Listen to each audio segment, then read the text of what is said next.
L'AVJA présente un débat autour du livre « Faut-il arrêter de manger de la viande ?» Merci d'être venus aussi nombreux à ce débat ce matin, organisé par l'AVJA. Alors pourquoi avoir choisi aujourd'hui de vous parler de ce livre? Donc ce petit livre qui s'appelle « Faut-il arrêter de manger de la viande ?»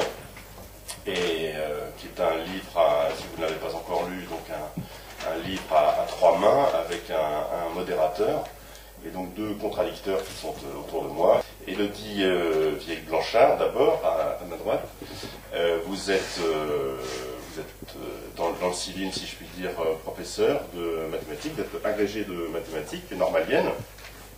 Et vous êtes également, vous allez nous dire quelques mots de votre parcours, depuis quelques mois, présidente de l'Association végétarienne de France. C'est tout récent pour vous, c'était une prise de position publique assez nouvelle, puisque vous l'êtes depuis septembre. Prenez la porte à ma gauche, que vous, pour un certain nombre d'entre vous connaissez. Vous avez fait une longue carrière dans le secteur des organisations professionnelles de l'élevage et de l'industrie de la viande. Vous êtes aujourd'hui consultant, vous travaillez, vous apportez vos conseils notamment sur les questions de bien-être animal et de transport des animaux, qui est un sujet que vous connaissez particulièrement bien, et le co-auteur d'un livre qui s'appelle « La viande voix rouge » aux éditions Fayard, qui se voulait être une réponse aux attaques, entre guillemets, dont la viande fait l'objet. Donc vous étiez déjà armé intellectuellement pour parler dans ce livre sur le faut-il arrêter de manger de la viande. Donc la question un peu fondamentale, est-ce que arrêter de manger de la viande, c'est une question de préférence personnelle, de choix de vie personnelle, ou est-ce que, pour parler dans un vocabulaire philosophique, est-ce que c'est un impératif catégorique qui s'impose à la morale de l'ensemble de nos concitoyens? Est-ce que c'est un choix social que d'arrêter de manger de la viande? Le choix de devenir végétarienne ou de devenir végane, c'est forcément quelque chose d'intime au départ, parce qu'on vit dans un monde qui est profondément carniste, même si on ne s'en rend pas compte. C'est-à-dire que dans notre société, de manière générale, c'est normal de manger de la viande. Quand on nous élève, on nous fait manger de la viande, on nous explique qu'on en a besoin. Et donc, la démarche qui conduit à devenir végétarienne ou végane, c'est forcément une démarche personnelle, puisque c'est quelque chose qui parle à notre sensibilité. Voilà, c'est la rencontre entre certainement une sensibilité pour les animaux et puis une prise de conscience aussi de ce que les animaux vivent dans les élevages et les abattoirs. Donc au départ, c'est forcément quelque chose d'intime. Mais quand on se rend compte finalement des impacts de l'élevage, la manière dont on se nourrit, elle a des conséquences très fortes sur les écosystèmes, sur le climat, sur les pays du Sud, sur les animaux bien entendu. Et donc on se rend compte finalement que le choix de telle ou telle alimentation, c'est un choix qui est éminemment politique. Je vais également poser un peu la question de confiance à René Laporte. Est-ce que vous n'avez pas été un peu coincé par le fait qu'il est difficile, et que d'ailleurs vous l'avez assez peu fait, de justifier ou de défendre l'attrait personnel qu'on peut avoir pour la viande? Est-ce que c'est pas un peu compliqué de défendre la viande sur ce terrain de la morale individuelle ou de l'éthique? Bon, et puis je me suis placé, je ne suis pas un militant, je suis désolé, je suis un mangeur de viande, comme 90-95% de la population occidentale, française et même mondiale, puisque je pense qu'on arrive à peu près à ces chiffres-là au niveau mondial, c'est-à-dire il y a moins de 10% de la population mondiale qui est végétarienne. Donc globalement, le monde est carniste, comme disent certains, mangeurs de viande, pour être plus clair. Vous êtes toujours en train de dire « j'ai arrêté de manger de la viande parce que l'élevage actuel ou la production de viande fait souffrir les animaux, on fait souffrir les animaux, on n'est pas gentil avec les animaux, donc il faut arrêter d'en manger. » Ça, si on fait souffrir les animaux, il faut arrêter de les faire souffrir. Si on impose des douleurs aux animaux, il faut arrêter de leur imposer des douleurs. Mais de là en tirer la conclusion qu'on n'a pas le droit de les tuer, c'est un petit raccourci. Comment est-ce que vous vous situez dans ce débat qui vient d'être un peu lancé sur la légitimité, notamment de tuer des animaux, puisque c'est de ça dont il est question? Quel est votre objectif global? Est-ce que c'est arrêter de faire souffrir, ou c'est l'interdiction de tuer des animaux? Est-ce que vous pouvez nous dire un peu quels sont les degrés de ce que vous souhaitez, ou est-ce que c'est simplement de baisser la consommation de viande? De manière générale, on peut quand même dire que l'Association végétarienne de France est abolitionniste dans la mesure où on ne va pas soutenir des mesures ou des campagnes qui visent par exemple à agrandir les cages des animaux ou à améliorer les transports des animaux pour aller à l'abattoir. Donc c'est vrai que nous, ça peut apparaître comme une forme d'abstention en fait sur un sujet qui est assez complexe, mais on va tout faire pour favoriser le végétarisme, favoriser le développement du végétarisme, et voilà, on n'a pas de positionnement officiel sur ce qu'il est acceptable de faire subir aux animaux. Est-ce qu'on peut donner un ordre de grandeur? Le végétarisme, ça concerne combien en France? Ça concerne à peu près combien de personnes? Et donc l'objectif premier de l'association végétarienne de France, c'est de développer le végétarisme, donc la pratique du végétarisme. Est-ce que vous avez des objectifs un peu? Alors, le nombre de végétariens en France, on estime que c'est environ 3% de la population française, mais on a très peu d'estimations sur le sujet. Donc là encore, on aimerait bien avoir des données plus solides pour pouvoir, c'est souvent une question qu'on nous pose. Et en ce qui concerne les objectifs de l'association, oui, c'est développer le végétarisme, mais c'est aussi encourager effectivement, ouvrir la porte pour d'autres façons de s'alimenter. Il faut lever les obstacles qui font que beaucoup de personnes ne deviennent pas végétariennes aujourd'hui. Et un des obstacles, c'est le discours nutritionnel dominant. C'est un discours qui ne s'appuie pas sur de l'évidence scientifique. Et c'est un discours qui empêche beaucoup de personnes finalement d'aller dans cette direction. Donc nous, notre approche, c'est de lever ces obstacles, de dire voilà, il y a plusieurs choix philosophiques tout d'abord. Donc le carnisme, c'est une philosophie, c'est pas une pratique. Le véganisme, c'est une autre philosophie, et il en découle des choix nutritionnels. Les deux positions sont possibles, vous pouvez ensuite vous orienter. Mais en revanche, si à l'école on vous explique qu'il faut manger 3 produits laitiers par jour, et si on vous retire votre enfant parce que vous êtes végétalienne par exemple, et qu'on le confie aux services sociaux, effectivement vous n'avez pas le choix. Donc nous, on revendique une société dans laquelle il y a plusieurs choix qui sont possibles. Vous avez dit que le but, l'objectif de l'association, et à vous-même personnellement, c'est de développer le végétarisme. Et j'ai envie de dire, ça vous n'y pouvez pas grand-chose. S'il y a un développement du végétarisme, les éleveurs ou l'industrie de la viande n'y peuvent pas grand-chose. Est-ce que vous n'êtes pas aussi là aussi un peu coincé en ayant une attitude essentiellement défensive, ce que fait remarquer votre productrice dans le livre, et que votre question à vous, c'est comment est-ce qu'il faut arrêter de produire de la viande? Mais le fait que les gens ne mangent plus de la viande, vous n'avez pas tellement de prise dessus. La question était, faut-il arrêter de manger de la viande? Si vous m'aviez posé la question, faut-il encourager le monde à devenir végétarien, je n'aurais pas répondu tout à fait de la même manière. Mais je pense que vous militiez pour que un certain nombre de personnes deviennent végétariens, moi, je vous laisse militer. Ce qui me gêne, et ce qui gêne quand même, je pense, un certain nombre de personnes, c'est les exagérations, je pourrais dire les mensonges, on peut en parler, un certain nombre d'idées que vous avancez, parce que quand vous dites que le carnisme c'est de la philosophie, non. C'est un état de fait, la société est l'homme est un mangeur de viande. Bon, vous pouvez le nier, vous pouvez dire que c'est pas bien, ok, mais dire ensuite que c'est parce que l'élevage détruit la planète qu'il faut arrêter l'élevage, on va pouvoir peut-être en parler un peu, que la santé de l'homme est mise en cause parce qu'on mange de la viande, il faut se poser la question, si la viande est mauvaise pour la santé, il faut arrêter d'en manger. Mais bon, là on peut en parler, il y a suffisamment d'études, et encore des études récentes qui montrent que, finalement, il y a un grand point d'interrogation. Qu'on ait des problèmes de gaz à effet de serre avec l'élevage, mais toutes les activités humaines, même les végétariens en consommant des végétaux, je suis désolé, posent des problèmes de gaz à effet de serre. Donc il faut les poser, mais il faut poser l'ensemble. Je terminerai quand même par aussi un autre paradoxe qui... Vous avez l'air de dire, vous êtes des mangeurs de viande, vous ne mangez que de la viande, mais vous avez bien regardé quelle est la ration moyenne, la ration de l'homme occidental et puis de l'homme au niveau mondial. La viande représente au maximum 20% des calories et 40% des protéines pour les régimes occidentaux qui sont très riches en viande. Si on fait la moyenne au niveau du monde, on est beaucoup plus bas.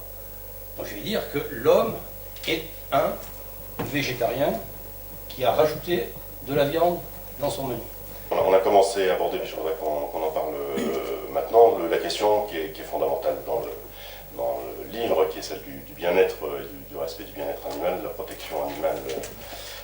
Donc vous mettez en avant, René, le fait qu'il y ait une amélioration, alors qui est contestée par votre contradictrice, de l'amélioration de l'élevage des poules pondeuses, des poulets de chair, du veau, etc.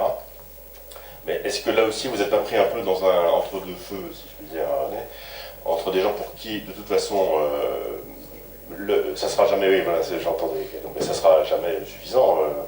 Et de l'autre côté, vous savez très bien que non seulement on ne va pas aller de manière importante plus loin dans cette direction, et que même en France, on va peut-être plutôt aller dans l'agrandissement des élevages, parce que la conjoncture fait qu'on va aller vers des élevages de plus en plus grands, qu'on va revenir à des aspects un peu techniques du bien-être animal plus qu'à des aspects anthropomorphiques, si je puis dire. Est-ce que l'incompréhension, le fossé d'incompréhension ne va pas continuer à se creuser fatalement dans les années qui viennent? Alors, effectivement, il y a un problème. Depuis que l'homme utilise des animaux, mais effectivement, la domestication a été un jeu subtil entre je t'apporte, je te nourris, je te donne un certain nombre de choses, mais tu me rends du travail, de la production, je t'enferme pour te protéger des prédateurs, mais si je t'enferme, je te... Bon. Et les méthodes d'élevage, il faut être clair, depuis le début, contraignent les animaux. On enlève une part de liberté à l'animal et à son comportement naturel tel qu'il le développerait s'il était resté sauvage.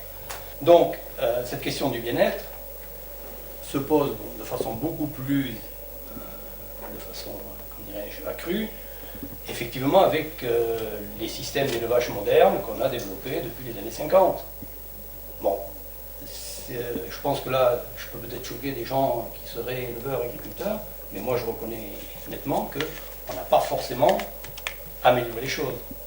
On les a même à un certain moment détériorées. Est-ce que le fossé ne va pas se creuser avec la société en général, pas forcément avec ces associations, mais il y a une certaine incompréhension, et que vous n'obtiendrez que vous aurez beau mettre, comme le dit dans sa réponse, un ticket de métro de plus pour la poule, ça ne changera rien au fond. Pour l'activité agricole, l'activité d'élevage, moi je considère qu'il y a actuellement une remise en cause et qu'il faut réexpliquer qu'est-ce qu'on a fait, comment on l'a fait, quels sont les progrès qu'on a fait, quelles sont les erreurs qui ont été faites. Et en matière d'élevage, il y a certains systèmes très contraignants qui sont en train d'évoluer pas assez vite. Je vous l'accorde, et à la limite, moi je pense que demain, tous les poulaillers reviendront à des poulaillers en plein air. On est déjà à 50% dans le poulet de chair, au moins. En poule pondeuse, on est à 40%. Ça va évoluer. Le système des porcheries très concentrationnaires vont évoluer. C'est pas la taille de l'élevage qui compte. C'est la façon dont les animaux sont traités dans l'élevage. Alors pour revenir à ma question et pour anticiper celle que vous aurez sans doute posée, René, est-ce que ça ne serait pas été plus compliqué pour vous, est-ce que c'est pas quand même plus compliqué de défendre l'hypothèse d'un monde sans lait, sans élevage laitier du tout?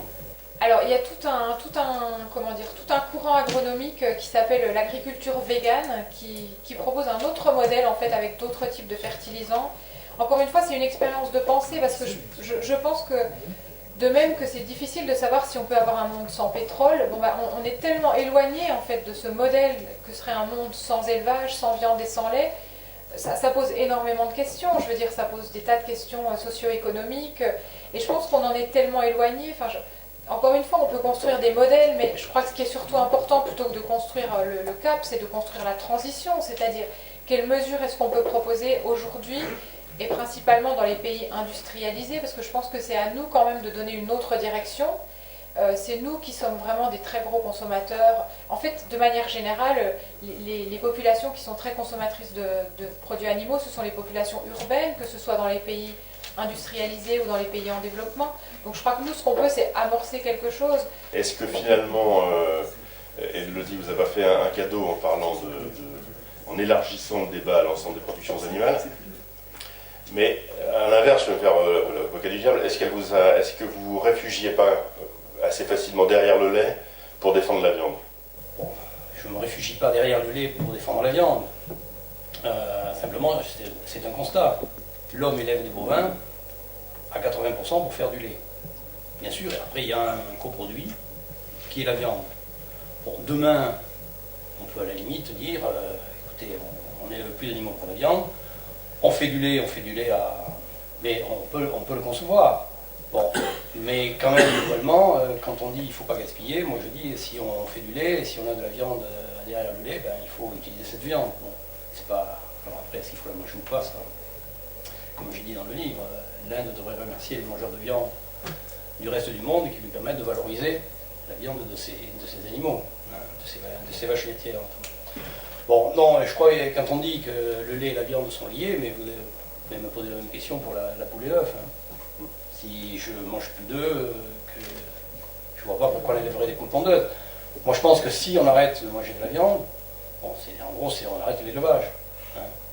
Bon, maintenant, passons sur un autre terrain, qui est quand même l'équilibre nutritionnel de la ration alimentaire de l'homme. L'équilibre alimentaire, quand on fait une ration alimentaire avec des produits végétaux dans les proportions que je vous ai indiquées, des produits animaux avec du lait, de la viande, des œufs, pour tous les nutritionnistes vous diront ben, c'est le cocktail, j'allais dire, assurance tout risque contre les carences. Passer un régime végétarien, oui. Il semble que ça ne pose pas de problème majeur, l'Inde le prouve.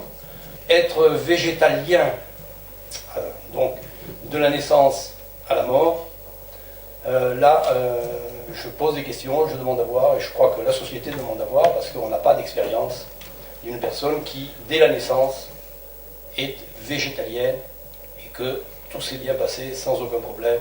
Alors il y a une étude qui est sortie dans le JAMA, c'est le journal de médecine américain, en juin dernier, oui. Qui a porté sur les adventistes du 7e jour, sur 70 000 personnes. Ils sont végétariens, ils ne sont pas végétaliens. Alors justement, il y a des véganes, des végétariens, des semi-végétariens et des mangeurs de viande, et on s'est rendu compte que les véganes, qui en général étaient véganes pendant toute leur vie, avaient 15% de mortalité en moins par rapport à la population générale. Voilà. J'ai l'étude avec moi si vous voulez. D'abord, vous faites une extension en disant qu'ils étaient végétaliens depuis leur naissance. Et je vous repose la question, vérifiez bien, depuis la naissance. On devient végétalien, bon, vous l'êtes très bien, mais quand on le devient à 25, 30 ans, 35 ans, on a quand même réglé une bonne partie de tout ce qui est la construction de l'homme. Par contre, des végétaliens qui sont végétaliens depuis la naissance, sans aucun dommage pour leur santé, j'attends pour l'instant, et nous attendons, je crois tous, des études qui nous le montrent. Je ne dis pas que ce n'est pas possible, j'attends de le voir.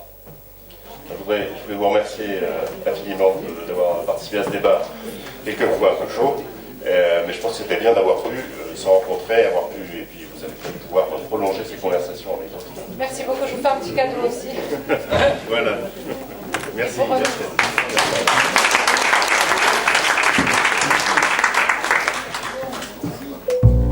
Retrouvez l'actualité de l'AFJA sur www.afja-asso.fr.